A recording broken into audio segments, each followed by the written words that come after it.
This week, as we've been talking about what it means to be a biblical, godly man, I have laid out for you the acronym REAL, which I learned from Robert Lewis, Pastor Robert Lewis, Men's Fraternity, and he has a great book, Raising a Modern Day Knight, as well.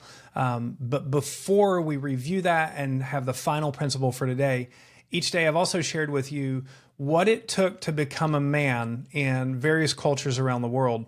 Let me share with one of the most horrible ones that I've heard, and thank God this is no longer the case because this culture doesn't exist anymore.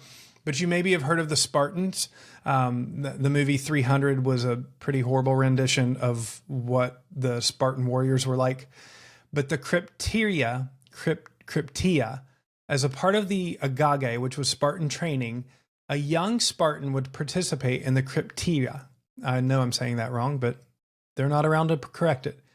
This was essentially a yearly, quote, war that the Spartans would have against the Helots, which were slaves. And so the Greek Spartans, they would have slave communities that they were the enslavers of, but, they would live in their camps together. And as boys as young as 12 years old would partake in the slaughter where they would have to sneak in, find a slave, and kill them using stealthy tactics that they learned in the agage, which was their warrior training.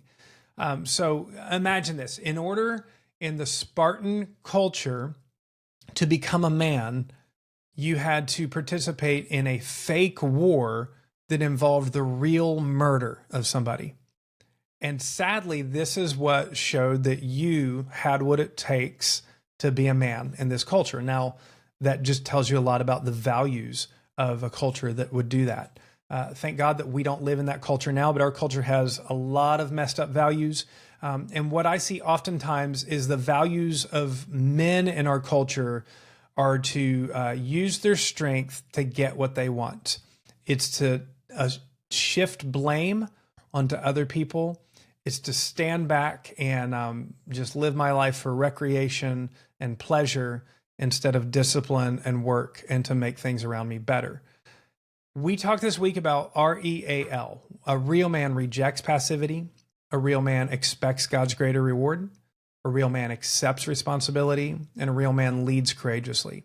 Today, I want to wrap it up in just a simple statement that I learned from a friend a long time ago as he was trying to quickly explain to a young boy why he shouldn't torture this little dog that was around him. He wasn't torturing him, but he was pestering and annoying, and the dog was obviously in distress.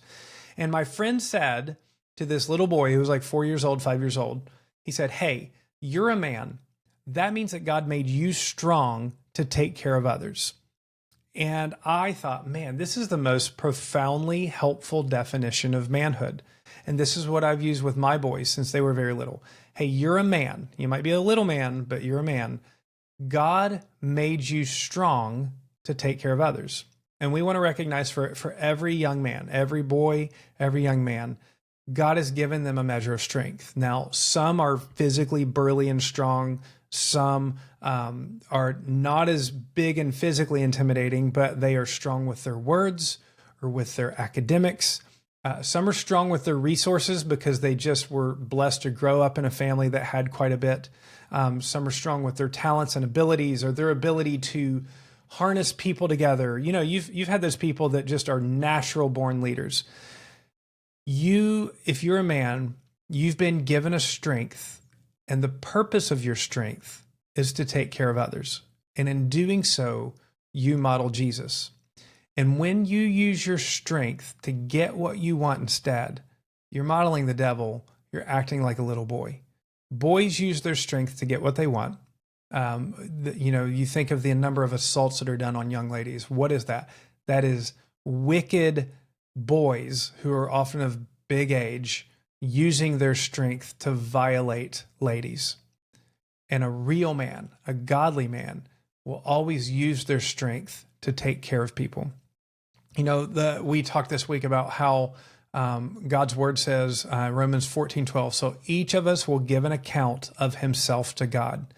And Luke 12:48, everyone who is given much, of much of him will be required, and for him to whom they've entrusted much, they will demand more. So guys, I'm asking you to consider, what are the strengths that God's giving you, and how are you using them to take care of other people? Ladies, how can you affirm this in the guys that you see in your life? Whether it's your dad, whether it's your grandpa, whether it's guys at church, even whether it's a teacher or peers, young men. Like, I think the more you can be explicit and say, hey, I see that you're really good and strong in this, and that you use this to help other people, and I think that's awesome. Man, cheerlead them on, and they will do it more. Guys, when you see it in each other, cheerlead it on so that what we feed grows and what we starve dies. I hope this has been helpful for you. This is something, honestly, I revisit every single year in our youth group, because as our culture goes more and more crazy, it is vitally important for us to know, what is a man? What is a godly man? How do we know that we have what it takes? And how do we pursue that in our lives? And so, boys, act like men, and you will become a man.